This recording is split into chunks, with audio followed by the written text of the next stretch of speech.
Life is a quest for logic and reason.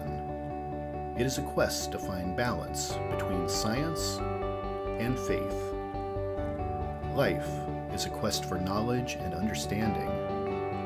But most importantly, it's a quest for personal discovery. Whatever your quest, knowing yourself is the beginning of all wisdom. Welcome to Quest.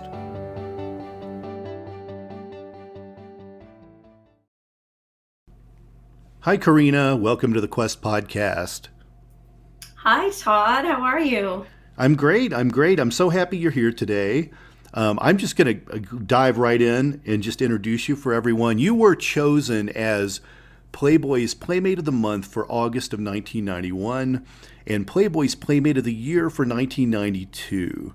So just right out of the gate, how did you get involved with Playboy Magazine? How did that come about? Well, out of the gate, you just made me realize how old I am. I'm older than you, so... Oh my gosh. Well, how did I get involved with Playboy? It is just the funniest thing because I was very modest growing up. I was very shy, especially with my body as a teenager. I did not want that kind of attention, which makes it really funny. And so what ended up happening, my first real love boyfriend, he found an ad in the paper that said Playmates wanted. And he called me and said, you know what, I think you should do this. And when he said Playmates, I didn't know what that was. I thought, I really, in my mind at that time, because I used to be a youth camp volunteer, I would volunteer at YMCA, I would do a lot of things like that. So I was like, okay, what is a Playmate? Like, is it with the elderly or is it with kids? Like, is it a big sister program, And wow. He's like, no, it's Playboy. And in my little self-righteous mind at the time, I think I was I 18? Yeah, I told my mom, I said, Dean thinks I should do Playboy. And my mom got really quiet. She goes, wow. Corinna, she goes, I think that could be a huge opportunity for you. Why not? And I was mortified. I'm like, my mother is telling me I should do Playboy in essence, And anyway, long story short, I ended up going to this woman's house, Marie Erickson, who remains my friend to this day. She always wanted to be a Playmate. And then my mom, come to find out, she said, if I wasn't so shy, I would have done it when I was younger. Oh, that's funny. She goes, the opportunity never presented itself. It did to you. I think, I always make this joke that my mom said, we all know you're not going to college. So that's horrible. And, but funny. But so I went to this house to test for Playboy at this woman, Marie Erickson's house. And I was so nervous, just so nervous. And I went to my grandma before I even did that. And I think I said, Grandma, what would you think if I did Playboy? And I had all this support. Like she's like, oh, your grandpa had those in the basement for years. And she goes, I if you did it, I would know it's the right decision. I'm like, okay. So anyway, my cousin, I'm all about signs and things like that when I was younger. And I see my cousin in the backyard and she's swimming. And I say to Marie, that's my cousin, Ginny. She goes, that's my daughter's best friend. So I immediately felt at ease. And we didn't, for the photos she was going to send to Gary Cole, who's still my dear friend, who was a photo editor in Chicago. I'm a Chicago Playmate, even though I'm out of Vegas. She sent the test photos, which were not nude because I was too afraid to take nude photos. I was that terrified. And she said, don't worry, we're not going to make you feel uncomfortable. It's art. She goes, let's just put you in a lingerie and we'll send these and let Hef look at them. Let Gary Cole, he was the one that looked at them and then, took who he thought might be a candidate as Playmate to Hef. And he said that he knew right away when he saw my photos and he took them to Hef And I guess when Hef would go through at the end of the week all of the Playmate submissions, and this is just a story I always tell because it's funny, and Gary told it to me. Hef would go through the photos very quickly. He just knew. He had an eye. That was one thing about Hef. He knew exactly what he wanted for his magazine, and he, would go through, and that was after my test shoot. Sorry, I haven't told this story in so long. I have to get this right. That was after I did the test. He said, "Let's get her out here for a test," because they had another set that wasn't working. I mean, he was so meticulous with these sets for the photos that had to go with the girl, and sometimes it was always elaborate, these sets. So I did the test, and then Gary took the test photos to Hef, and he would go through these test photos and look at all the girls from the week from these test photos, and yay or nay as Playmate. And he said they got a lot. He was going through, it's like, no, the no pile, no. And he would do it fairly quickly, apparently, looking at these, no, yes, no. He said he got to my photo and he started laughing, and Gary had never seen him do that. He was chuckling, just laughing. And Gary goes, "What?" He said, "If you get that, he said, I look like a deer in the headlights. And if you got that, I look like a startled fawn." That's what it was. Startled fawn. Oh, no. He looks like a startled fawn, because I'd never been nude in front of a camera, and my eyes were really wide. Some of the test photos are funny. I was so scared. I even prayed when I went into when they flew me out for the test shoot. I remember just praying, if I'm not supposed to do this, please show me that if I'm not supposed to do this, show me, and I'll leave. I'll tell them I can't do it. And the makeup lady, we're still friends. Wonderful Sue, Pat. I don't know why I said Sue. She was another makeup artist I know. Pat, she comforted me. Everyone it was a job for them, and it was art, and it immediately felt that way. It immediately felt like a family of professionals on a level that I still have never seen. And it was just a wonderful experience. I wouldn't change it for anything. And Hef laughed at me. Then I had to do a photo shoot with a tiger in Vegas to get the fear out of me and be nude in front of a camera.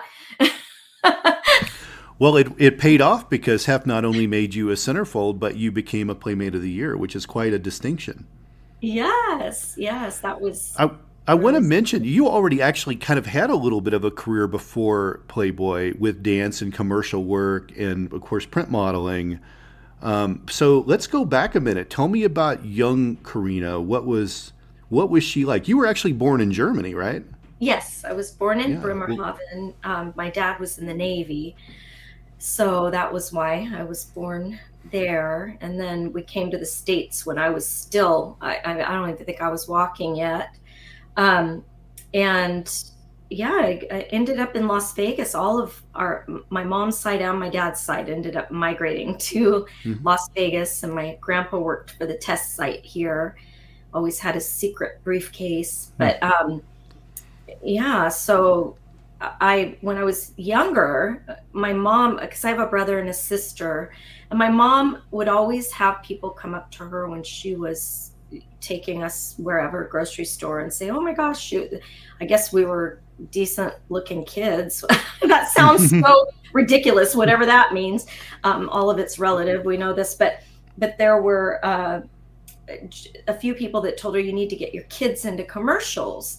And my mom finally said, "Okay, I'm going to check into this. I keep getting pointed in this direction." So she sent myself and my sister and my brother through a modeling school. I was in the 4th grade. So I ended up doing my first commercial with Dick Van Patten in the 4th grade for a Blue Cross Blue Shield, which is still around today. And he was wonderful. And talk about full circle, he was one of Hef's very best friends to the end. Spent a lot of time at the mansion with Hef. Hef had friends lifetime friends, and that were gentlemen and scholars, just very brilliant people. But not to circle around, but young Corinna was a tomboy here in Vegas, and I, would ride my bike through the desert. We would build forts, and I was just a typical And, kid growing up. and you were probably what, 18 or 19 when your first issue came out? I was 18, then turned 19. So I Hmm. think actually, yeah, because I was 19 August 91, and then turned 20 when I was Playmate of the Year, just turned 20. So How did it change your life when those magazines came out? This was, pretty much like this was only like the birth of the internet, really. I mean, we had like America Online back in that day, like really rudimentary internet, but we started to see the first centerfold websites and things. But for you personally, your career, did it take off? Did people start to recognize you, know you? yes. Oh my gosh, it was kind of an uproar here in town. There was, in fact, Melinda, First Lady of Magic, her brother is who brought that to my attention, because I ended up working for him for a stint later on. But anyway, their parents, they had the Landmark Casino and kind of legendary people from Las Vegas. But I remember him telling me, I remember when you were on the cover of Playboy on the newsstands, because back then that was, we didn't have, like you said, the internet. We didn't have these cell phones. We didn't have all of the technology, and it's been the death of a lot of things, really. But back then it was a big deal if somebody was in a magazine or on a magazine. That's how people got their media and entertainment media, and so it was a big deal here in town. Even with my centerfold issue, Miss August Playboy, they put little stickers on the front that said Nevada's own or Las Vegas's own. Right. I mean, for the whole state, Nevada's own, Las Vegas's own. They would do that for whoever the centerfold was, that was, wherever they lived. But it was really funny because, on just on a local level, I had teachers that I'm signing, mostly female. And, I had friends that put my centerfold on their wall because they thought it was hilarious, because I was the one that always put a t-shirt over my swimsuit if we were at a public pool. They're like, what? Yeah, Wow. you posed for Playboy? This is legendary. So it made a stir here. The tour was wonderful. And I mean, you could start with travel. We didn't fly. I think the first time I was on a plane, aside from Carson City here, which was a 30-minute flight at the time, or whatever it was my flight from here to Chicago. I learned travel etiquette. I learned things that, all kinds of things that Playboy taught me. And also probably, a decent paycheck for being a centerfold of the month, which was probably nice. But I hear it's even, better when you're Playmate of the Year. Do you get a car and a nice salary for that? Is that how that works? $100,000 check and whatever the car of the year usually goes with the Playmate of the Year. Mine was a Lexus SC300, and I wish I had taken it. I was a kid. I would have kept it until now.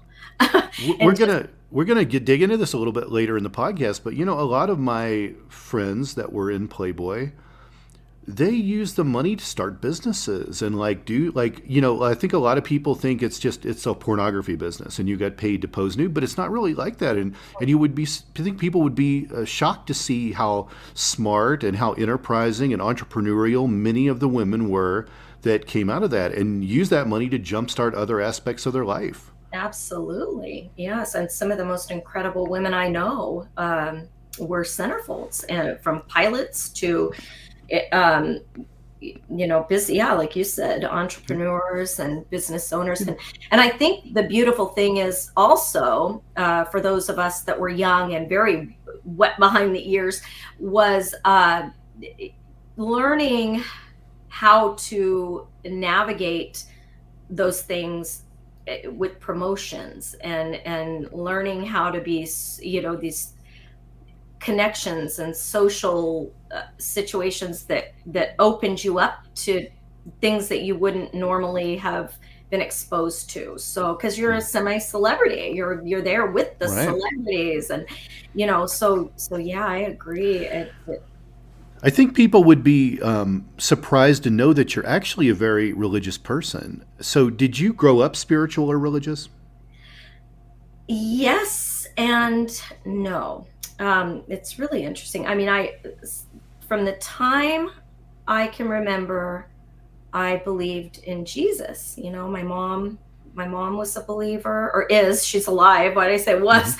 My mom's a believer, and she gave all of my friends the gospel, which is John 3:16. But she always explained to me that there's a difference between religion and Christianity. And I'm really learning that more than ever later in life, and more so every day. But yeah, so I guess I have always had that relationship with Christ, even when I was not as close in my walk spiritually as I am now. Um, I've always had that. So yeah, Yeah. I don't like the word religion. I like it. It's more of a personal relationship. And like you said, Sure. I think we Yeah. talked about this right before we got on here. I don't really share I'm not going to talk about I'm very open about my faith. I'm very happy about it. I celebrate that, but I don't ever invade anyone's privacy over it, if that makes Sure. sense. Oh yeah. Or- Yeah. So, Some people would say that you can't be religious or spiritual and pose nude in a magazine. How do you address that? How do you come to terms with that yourself, or does it even matter? well, honestly, it doesn't. The more I'm learning stories in the Bible, it's all about your mental attitude. It's what you think. If you have a connection with God, if he's real to you, and he's real to me, and some people, to them, he doesn't exist. But if you have a higher power that you connect with, and you want to learn how to live within the boundaries and the framework of what is set up by your creator, I learn his word. And there are certain things I wouldn't do now. I don't think that, of course, I was a kid. I didn't even think about it. You Sure. can read about Bathsheba on the roof naked. I mean, the most phenomenal stories. We're human beings. All of it's silly to me to think about. I think if you're perverted of mind in whatever way, those are the things you're going to focus on and see in others, if that makes sense. Right. If you're not thinking that way, you're not. And so for me, I have no guilt, because God doesn't want me to have guilt. A. B, we all have a different life, and to each his own, and no one has any right to ever judge anyone. Now, you could get deeper into it and understand that there are playmates that maybe had an intention of, and again, it's none of my business. I have no right to ever judge anybody. But for me personally, I try to live my life pleasing him. And to do that, it's not what the world thinks, believe it or not. People come up with all kinds of things that they think are what God is. And he's so much bigger and so much smarter than our little finite minds. Yeah. And the things we think are a big deal, he doesn't find a big deal. But there's a scripture in Proverbs that says there's 6 things the Lord hates. There's 7 that are an abomination to him. And not one of them is fornication. Not one of them is, it's the things he doesn't like are people who would lie, people who would judge others. That's a big one. It says feet that are quick to rush to evil. That's conspiracy, people who love to, talk about others and create things. But God doesn't that's my spirituality. Sure. I'm not saying it, but anyway. The other day, you posted a beautiful memory celebrating Hugh Hefner's birthday. And you mentioned in the post that the experience you had with Playboy and knowing Hef actually drew you closer to God. Can you talk about that in a bit more detail? Yes, I can.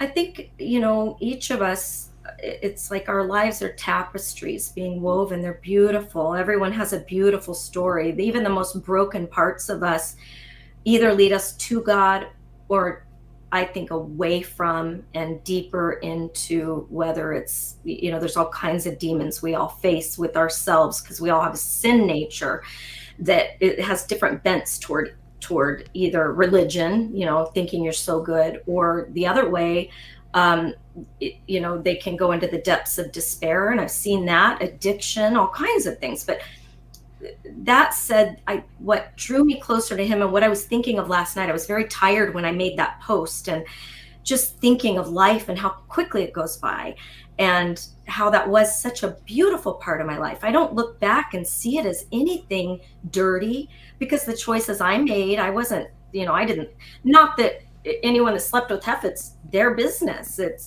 But there's certain things that, I look back and I want to be careful here because I don't want to paint myself like I'm better than anyone because I didn't do certain things. That's not what I'm trying to say. I think what it is I saw, because I didn't come from wealth. I didn't come from luxury and all of those things. I saw so many unhappy people that were reaching for something, including Hef, that it wasn't ever going to make them happy. It wasn't. Yeah. And they're seeking happiness. And some of the best people I've ever known, including Hef, he's one of the best people I've ever known with capacity for life. And had a lot of virtues, loyalty. Maybe he didn't have faithfulness with a monogamous relationship, but that didn't make him a bad person. Yeah. He was fascinating. He was brilliant. He saw in people what other people didn't see. He just, and so I noticed those things, and I kept going back to God instead of further away from him. So I think that's what that comment that I posted on my Instagram meant, was that everything, and it was beautiful. I also saw just how this life is short. I would see that. And I'm like, this life is so short and none of these things make these people happy. I want to know God. And I even got to the point where I was pregnant because I did Playboy. I was off and signing autographs, had, celebrities calling me, wanting to date me, blah, blah, blah. I was engaged to someone very famous at one point, and then it was an emptiness. That's all I can explain it as. And that's my personal experience, that none of that. And I started asking once I got married and knocked up, I'm like, I'm going to raise this kid. What I want to teach this child things that are godly. I don't know. And if you're real, I remember, because I had gotten so far away from God in a sense, because I wasn't learning his word. That's how you get close to God, is eating the morsels of the word of God. I would ask, I'm like, if you're real, if you're there, show me, because none of these things are filling me. Even, and I know this sounds horrible, but marriage, from fame to marriage, none of it. I was like, so show me. And then I found what I was looking for spiritually. Yeah. So there's that. I have a similar experience myself. Oh yeah.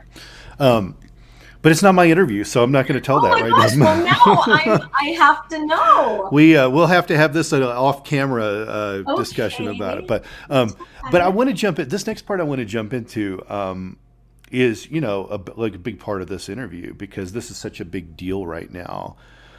There's a lot of negativity surrounding the Playboy empire now, as people are starting to look at it under the lens of today, which is what people do, right? So some people are even going as far as calling it a cult. And you've talked a little bit about your experience with that organization, and maybe just to put into perspective for people, sort of the decade you were there, was Hefner married to Kimberly Conrad then? Okay, because the mansion really settled down when he got married and had his kids, and it was like, it wasn't at all like the Sodom and Gomorrah it was of the 70s and 80s, but it was very mellow then, right? Would you say? Yeah, no, absolutely. So that's probably another reason why God put me there at that time. Mm-hmm. It was a family home.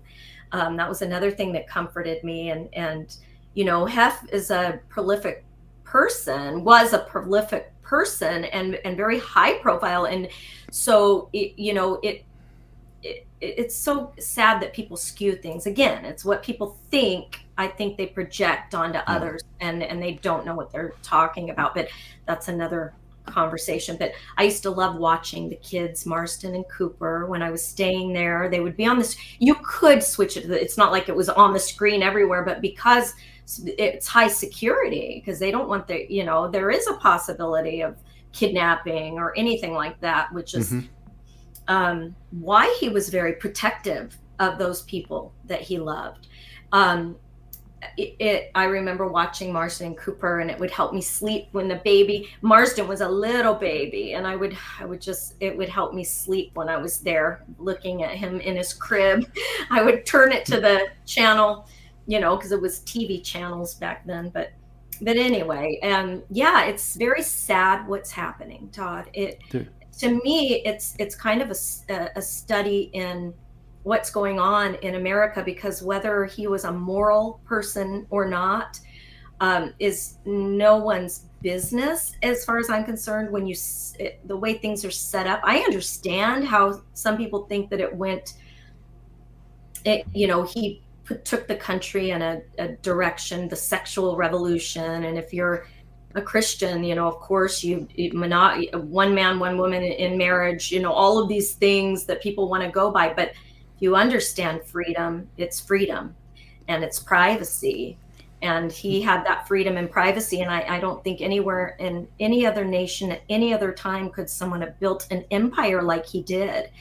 And he had so many wonderful things about him that so many people who are trying to tear him down will never have, which has nothing to do with, it does have to do with God, actually, because they're virtues that are biblical virtues, which is another fascinating thing to think about. I was doing a Bible study the other day, and a man that I study, I love him still. He's been dead for years, but he came up with his own vocabulary and system of teaching that just breaks down the Bible beautifully. And one of the things he grew up in Beverly Hills and used to see Clark Gable go down his street, and his dad, I think, left him out of the will because he couldn't stand Christians, and was brilliant and would argue with them and debate. So then once he was just a genius, and would read and break things down. He was a critic of books and could break things down. But I'm talking about this for a reason. Yeah. He said something in a study I was doing the other day about small people. That's also comes back to my post, how throughout history, people who try to make a name for themselves will always tear down, because everybody has flaws. Everybody makes mistakes. We all get in arguments. We all do things that aren't, savory all the time. But you don't throw the baby out with the bathwater. And there's no way, my dog just burped. There's no way that you just don't, there's no way his company, Playboy, would have lasted as long as it did if there weren't rules and there weren't certain things that he abided by, including loyalty, including just, he was meticulous, and he had a photographic memory, all of these things, but very thoughtful of others. There's no way people would have left. And it's probably one of the only companies I've ever seen where it's lifelong partnerships, lifelong, right, including his brother. right there. You can't be a bad person if you have good people by your side. Does that Right. make sense? So, Yeah. so those are things to be celebrated. And I think what we've lost, not that I'm an expert on any of these things, but I think what we've lost today is the ability to have simple virtues. And they are biblical virtues, but unbelievers can live by those biblical virtues. And that's how a society is civil. That's how we function under privacy, under cordiality, under just good manners and thoughtfulness of each other, and keeping a secret even, and not kissing and telling, and all those things have been lost. And the very people that you're talking about that are tearing down Hugh Hefner and Playboy, bluntly, are have done some things that they would be very ashamed of, or maybe they are. Mm-hmm. And they people look back on their actions of the past under a new lens to validate why they did something. That's what people do. Yeah. Everyone does. I do it. You probably do. You probably look back and go, maybe I'll reframe that situation now. For why I did that. But you know what? All of us have a sin nature. There's no one that is righteous. No, not one. There's none that doeth good. That's the beauty. People are calling it a cult, and I find this really fascinating. I produce a podcast called Cult Following, where myself and a doctor of psychology, we analyze cults, and we talk about them, and we talk about the psychology of the people that follow the cults and the psychology of the cult leaders. And it's in recent history, people have kind of categorized what makes a cult. So people that are sort of looking at Playboy in that aspect, it hits the marks, right? It does hit the check boxes, but it's ridiculous to I think put Playboy in this category. So you have a lot of cults, they'll have a compound. The Playboy Mansion, incredibly famous for being a compound for activity, right? Girls even live there, right? Like, so not only did you have these epic parties, but you had women living on site. You had a charismatic leader. Of course you did, with Hugh Hefner, right? Like, what a bigger, questionable methods of earning money, doctrine, literature, propaganda, the magazine, right? Like, anything in the magazine could have been, in some way, propaganda, from an interview to a commentary to a cartoon, right? The difference, though, and I don't mean to cut you off because I want to hear all of your tenets for being a cult. Yeah. The difference is actually the magazine was more honest, objective journalism. Sure, I agree with that. Bias. There wasn't persuasive writing. It was actually real interviews. It was great interviews, incredible interviews in that. Especially the 70s issues, I think, were the best interviews like ever. Was like all interviews, and all of it was great, but like I think the 70s had some of the best interviews. Dorms, rules, right? Methods of control. Like, there were a lot of things that people could say made it a cult. I disagree with most of this, and that's where I want to kind of get into like this discussion on lenses of how people see things. And I think maybe one of the biggest names that you heard associated with Playboy, particularly in the 70s, was Bill Cosby. And, we know what happened to Bill Cosby. He went to prison. He's out now trying to, put his life back together. He was sort of a fixture of Playboy parties through the 70s and probably pretty close up into the 80s when the Cosby Show, he sort of really cleaned his image up when the Cosby Show came around. But it's interesting to me because we don't have to name accusers and things of this nature, but it's something like muscle relaxers in the 70s. It was very commonplace, right? Like, that type of thing was everywhere, and everyone did them, and it was as recreational as having a beer. But the lens today says that this is a date rape drug, like that he's roofing people, he's giving people muscle relaxers, tranquilizers, things like this. But it was sort of a thing everybody did in that day, kind of like the fad of cocaine in the 80s. It's sort of like the designer thing of its period. Is it right or wrong to like look back at that period and say this was all awful and evil and dirty? Do you know what I mean? Not all of it. I think some of it was recreational and some people agreed to it, but I think that if someone drugs someone without their knowledge, it's definitely wrong. And like Victoria Valentino, who's outspoken about it. Yeah. And she loved Hef and would tell you if Hef had known that, and I don't mean to bring Hef up, but you just said they were friends and hanging out, but there is a difference, because Sure. you can wake up and go, what happened to me? That was not anything that I consented to. And that is rape. And but if people are on board back then, I don't know much about that, other than now they still have that, whatever it's called, they put in drinks and knocks Yeah. people out. But Roofies, yeah. yeah, if it's not it would have to be consensual. I mean, people, yeah. What I'll say first of all is any female that was involved in Playboy that says that they were a victim of something, I believe them. You know, if you feel that something has happened to you, I believe their story. Yeah. I think what it does is it begs the question, though, if predators like that were on the grounds, was it happening? Why did Hef allow these people back? Did celebrities have privileges when they were on the site? Like, I think that's the part that's the gray area for me, is what's allowed or looked at, or is a blind eye turned to things? You know, does that make sense? I don't know. In my experience, like I imagine, I can tell you many stories where I always felt safe there. There was security. You weren't even allowed to, and those were the rules, but they make sense. Rules make sense, you can't just have wild. I'm sure there were times when he had those wild times, orgies, whatever you were saying. But I think rules matter, and I beg to differ about just believing a woman just because it's politically correct in the time that we live. And I'll tell you why. Some people, and I think a lot of women, including myself, have been victims of very real crimes, very real. And there should be evidence, not just belief.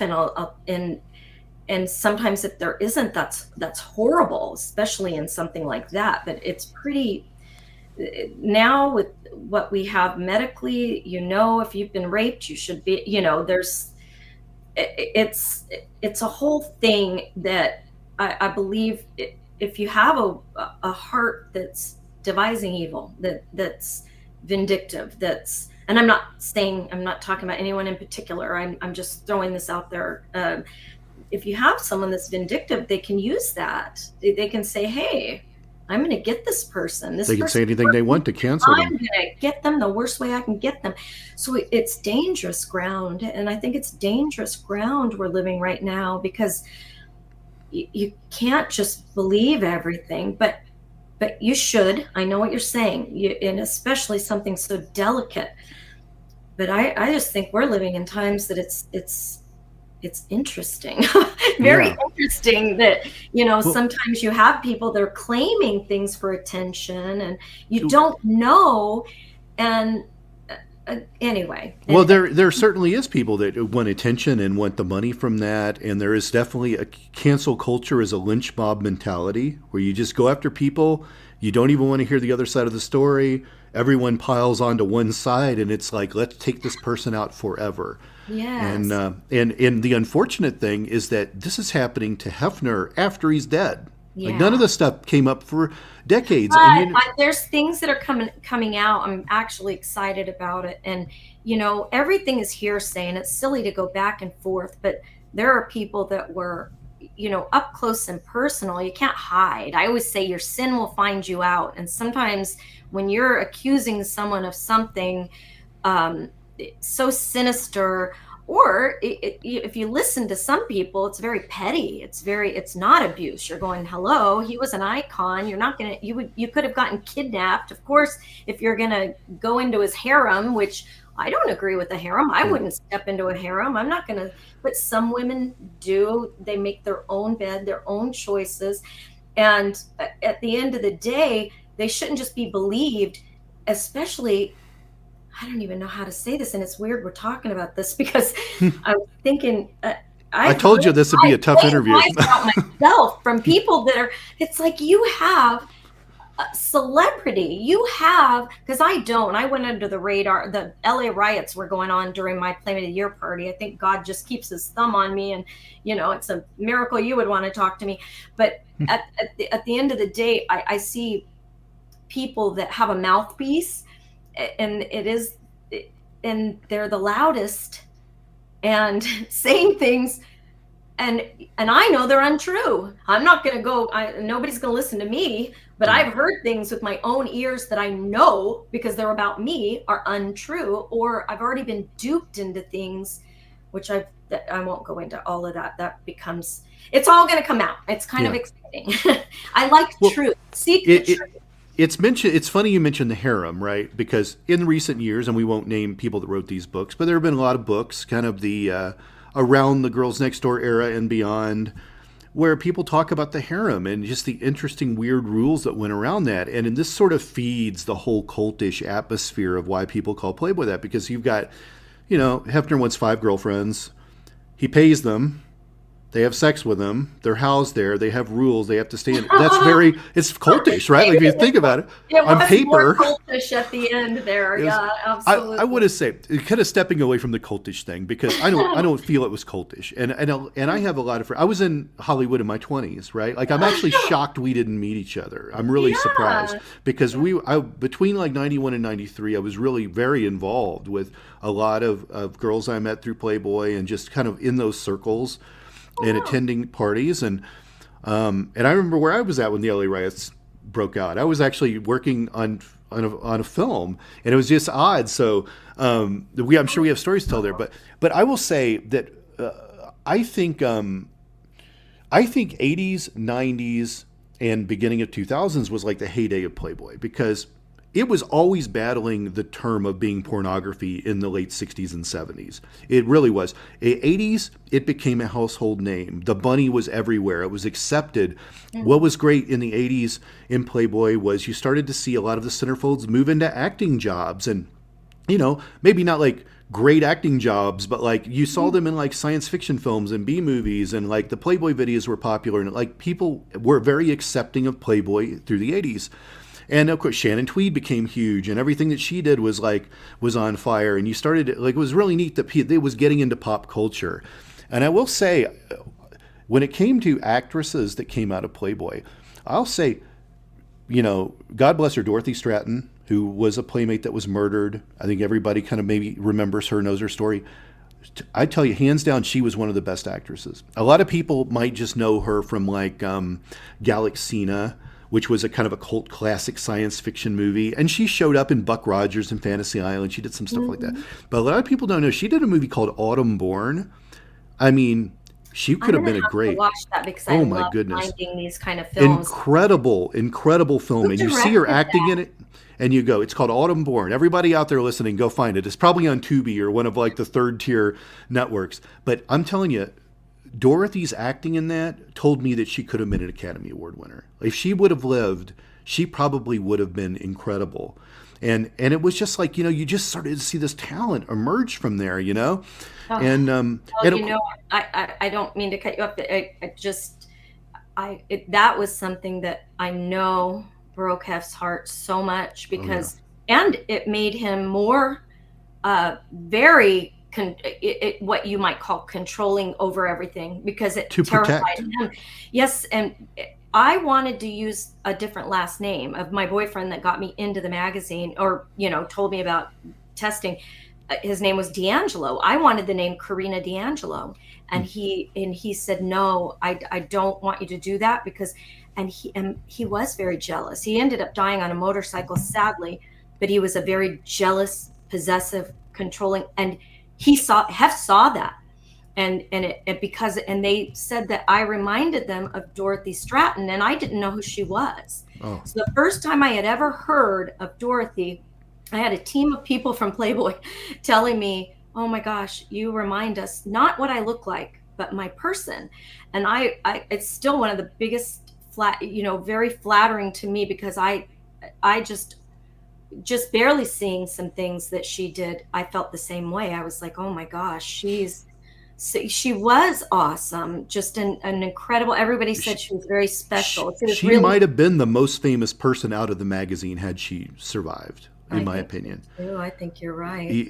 But I'm a big fan of her. But now through the 90s, of course, the Pam Anderson empire blew up, and Baywatch, of course, like, I mean, she really started to, again, continue to have that association with Playboy.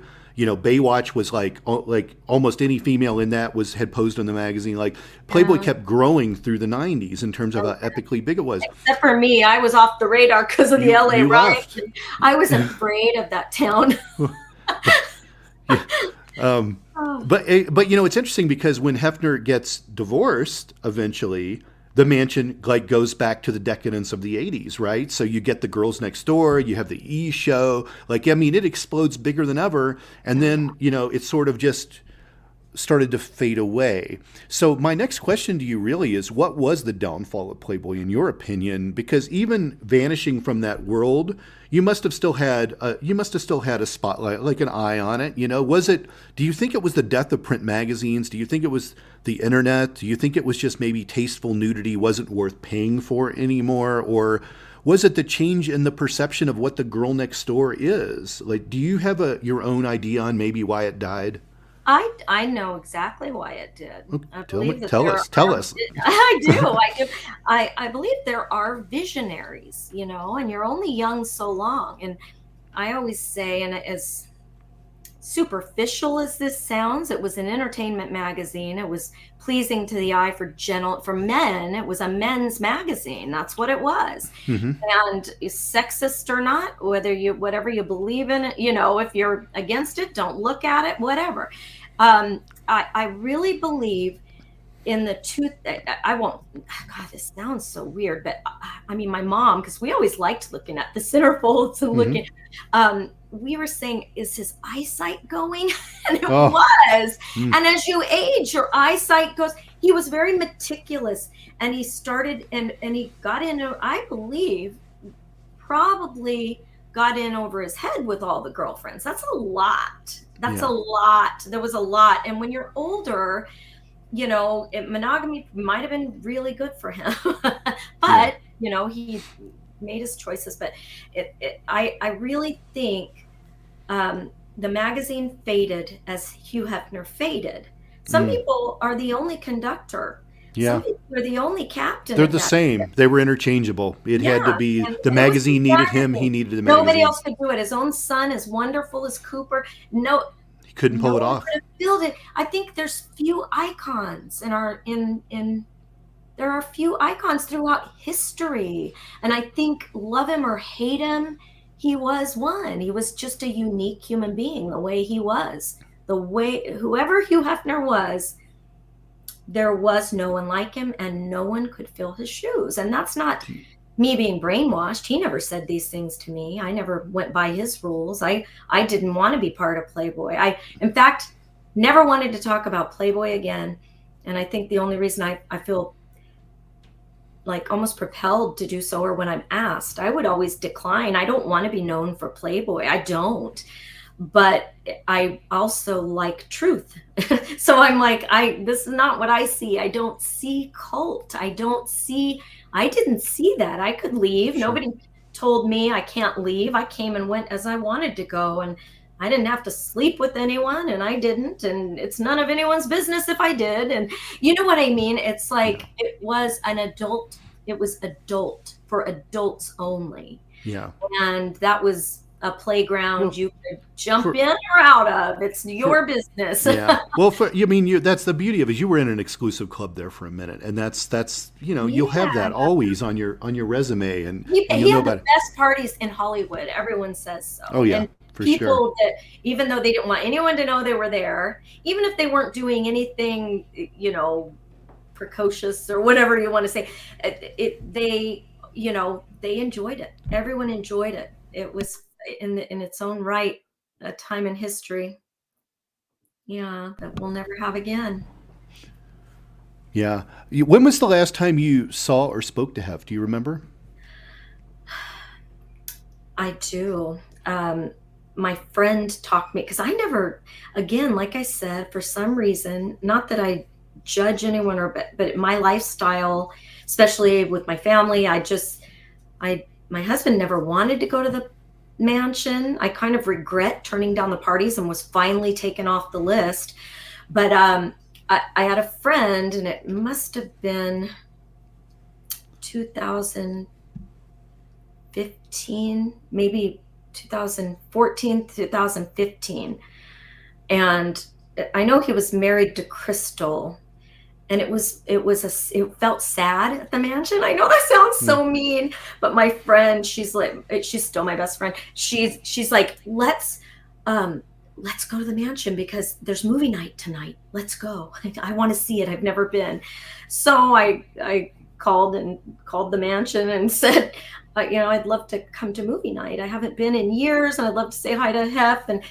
And he was what my Jennifer said. He was a scooter. He was a scooter when you're old and scooting along, and I felt very sad because I felt this was my feeling. I felt like the people around him were taking advantage of him. I did. I felt that feeling, and I think it was just it was sad. That's what I felt when I went to the mansion and saw Hef the last time, and he was so sweet, always so sweet, and knew who I was. He always liked me and was thoughtful, I felt the same way. The last time I saw him was at a Kentucky Derby party. That Playboy had a Kentucky Derby party that they hosted, and I saw him there, and it was the weirdest thing, It was like there were still the Girls Next Door era, and I just felt like he was a puppet on a string. Yes. It was very weird, Very weird, yes. It was like he was just there, like maybe not even knowing what he was doing or where it was at, and someone in our group made a joke in really poor taste, and they just said, "You remember that movie Weekend at Bernie's, where like they have the guys like tied?" That's what they said it was like watching Hef. Was like he was tied to the girls, and they were just walking him around, and But it's a legacy. I want to ask you. We're getting close to the end of our time, but I do have a couple more questions that I want to ask you. Do you is OnlyFans the new Playboy? Do you think a lot of your counterparts from the magazine have gone over to OnlyFans? Do you think that that's kind of what today's generation sees as Playboy? I guess so. I don't know much about it, to be honest. I couldn't even, but I think so. I think I think it's more. I think pictures are one thing. But the things I've heard about OnlyFans, the amount of money that people pay for certain things that I've heard are outrageous. So I think it's like not Playboy. I think it's pornography on steroids. That's what I think. I sort of in a way agree with that, except the only reason maybe not all of it, because I know people that just go, I think they make money doing, not all of it, but it's got, it's not all, adult pornographic stuff. Like there is just sometimes regular nudity on there, but it's interesting because Playboy was an outlet for so many celebrities to pose, right? And then when Playboy Magazine went away, there was really no outlet for celebrities to do something like that. And OnlyFans has sort of opened up an avenue for that in a way. And because there are more like legitimate TV and film stars that are adopting OnlyFans, it's really giving it a Playboy feel. Does that make sense? Yes. Yeah, it does. So I imagine, but I mean, with Instagram, you have all of these celebrities now. Echo and I have our podcast, The Bunny Chronicles. And one of the things that was interesting to me is girls used to be chosen, and now people choose themselves. They're like, I'm this person and I'm doing this, which is amazing freedom, but it's also, it also opens it to everything. Yeah. Everything.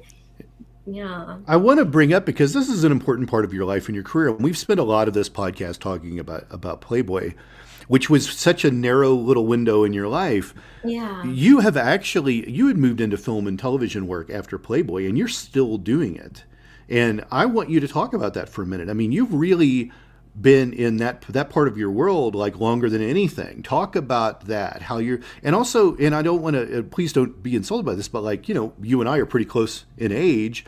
you're still working as an older actress, which is very difficult for so many people to do, because you know how it is. Like if you're on the wrong side of 30, it gets more difficult. And Oh here my gosh, you are, you look thousand. I'm incredible, a and thousand years old. you're 1,000 years. Yeah, you're old as Methuselah. No, Yes. but you're still doing it, right? And you look Yeah. amazing, and you still have like your IMDb. It's got credits like now you're doing stuff. So let's Yeah. talk about that and how you were able to persevere and just keep working like this, like It's crazy. honestly a miracle that I'm doing it. And again, I call them those sweet little blessings that God knows what I love and that tickles me. And because honestly, it's a love-hate relationship. It's one of those things that you love it so much. I'm a storyteller. I have all of these projects and things that I would love to do, but I don't have the power. I'm not there in Hollywood. I go back and forth to LA, but I don't have an agent. I ended up, I don't want to bore you with the details, but I can work union and non-union. Charlton Heston taught me this back, that you can go FICOR, which is very frowned upon in Hollywood, but I do it because I was here raising a family. I wasn't in Hollywood. I was one daughter, but still. And then, with my cancer and things that happen in life, I still love to do it. And I help students, the professors in film that are now, some of them deceased and growing older, retired. But I used to be in a lot of student films. I like the process. I've learned a lot. Produced my first feature. In fact, I went to HEF. This is interesting. I'm jumping around, but I love it so much, and there's so much here. I went to him because I wanted financing for my first feature with my friend Drew Johnson, who works at Paramount now. And he told me, Corinna, I can't finance this film. My name can't be on this film. This is a Hallmark film. This is a heartwarming movie, and it has nothing. He was smart that way. He knew what, the brand went with. And even though it was loosely based on me, the character that my friend wrote, we were able to use the magazine in the film, but yes, it finds me, but it's nothing, I haven't had a breakthrough, or I never got discovered, or I kind of go under the radar, get to do what I love. And it's a gift, but I have not, I'm not rich in But you're still doing it. You're doing what you love. I want to be. What's that? But you still love it, and you're doing what you love. I'm doing what I love, and thank you for noticing that, because, and thank you for letting me appreciate. I have to admit, I love being on your Snapchat and seeing you post behind the scenes stuff, because it's like you in a fight scene with someone, and I love it. I'm 52, just went through 22 radiation treatments and treatment from cancer, and then go right into a movie, and it's a miracle I made it through. And Trevor Lane, who wrote this role for me, I told him, I can't do this. I'm exhausted already, and I have to get my strength and get back to normal before I can do anything like this. And my husband's like, no, he wrote that for you. You've got to do this. And it has been the most fun. But we're in post. We still have to do sound, and I'm sound design. I'm so excited about all of that. But you have your own podcast that you host with Echo Johnson, The Bunny Chronicles. Can you tell everyone a little bit about what that's about? That is Echo Johnson, Miss January 1993. One of my favorites. That is her brainchild. We were sipping bourbon by my fire. We were here signing autographs, which sometimes we do, and it's more like a reunion with the Playmates. It's so much fun. But at one of those autograph things here in Vegas, so she stayed with me again, sipping bourbon by the fire. And I'm telling her about a documentary I want to do and some film projects and blah, blah, blah. And she says, I want to start a podcast and just really honor HEF and have people come on that were part of the company and part of the, just have a variety of guests. And I, especially then, I had just really didn't talk about Playboy much. I just didn't. Yeah. This was, I don't know, 5-6 years ago. And then after she talked me into it, and Mm-hmm. it's been fascinating and wonderful. And I am so grateful for the experience. And it's fun to hear everybody's take on Hef and their experience with him, and how he could, some people knew he could be tough to work with, and some people, loved working for him and went on to do phenomenal things. And it's been really fascinating. Last question I have for you. You have a daughter, right? Yes. If she asks you if she can pose nude on Playboy.com or set up an OnlyFans, how do you respond? What's funny is it's so hard for me to respond to that. If you met my daughter, she is so far removed. She's one of those that, because she'll be 29 this month, April 19th. And she kind of went right behind the wave, or right in front of the wave of social media. Mm-hmm. She's very private, like her dad. She's she's a phenomenal actress.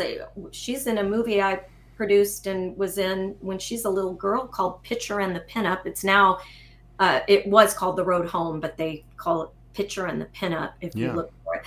But she's in that, and she was phenomenal. She could have but she she would rather be behind the camera. So it's so hard for me to say if she wanted to, which she's got this head. She's so smart, and she has chickens. She's so funny. She's just her own person and doesn't like any of this stuff. I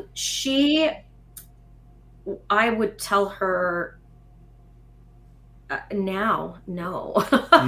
No. After all of that, Todd, no, run. So your grandma, your mom, everybody was on board with you, and now you're going to be the one to put the hammer down, right? Yeah, exactly. Make a nice chunk of change, and blah blah blah. But yeah. I mean, if it's something I say that, and it just depends. With her head, she probably would carry herself very well. She'd be great. So. There's a two-sided answer. I wanted to give you a curveball at the very end. Yeah. Corinna, I really appreciate you taking the time today to chat with me and tell your story. How can people find you out there on social media and the interwebs? Oh gosh, we're on all platforms. The Bunny Chronicles is on all podcast platforms, Spotify. You can find me on Instagram. I have 3 different Instagrams. I don't want to make it too difficult, but it's at Corinna Harney, CorinnaHarney, and it's Corinna Harney-Jones. So I'm not really actively out there, but thank you. People look around and they can find you on Facebook and Snapchat and stuff. So you're out there a little bit. Yeah. But thanks for coming out, and let's do this Facebook again. Too. Facebook, Corinna Harney, Facebook. Yeah. So I would love to. I want to hear your story. So. For sure. Well, let's talk soon, okay? Yes, please. Take care. You too. Metacortex Publishing hopes that you've enjoyed this presentation. Please take a moment to listen to some other podcast offerings from Metacortex Publishing.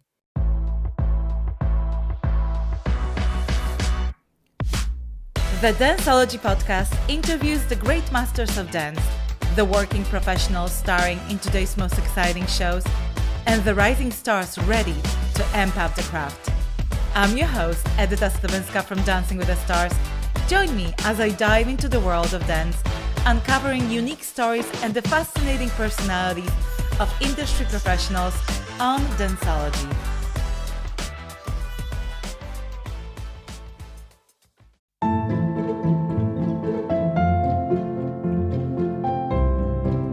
Hi, I'm Father Daniel Duplantis, a Catholic priest, martial artist, and host of the Karate Priest podcast. Have you ever wondered what the church teaches about different topics? Are you a martial arts enthusiast or just someone who wants to learn more about martial arts? I'd like to invite you to join me and many guests on my podcast as we cover topics of faith, everyday living, and martial arts on the Karate Priest podcast.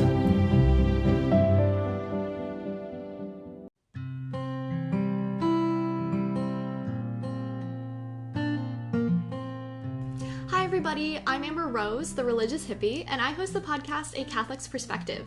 Join me every 2 weeks as I release episodes targeted towards helping young Catholics navigate their ever-changing secular world while staying strong in their faith. Whether you are a Catholic or not, all are welcome here. So if this is something that interests you, feel free to tune in. You can find A Catholic's Perspective on Spotify, Apple, or wherever you listen to your podcasts. I hope to see you there. Bye!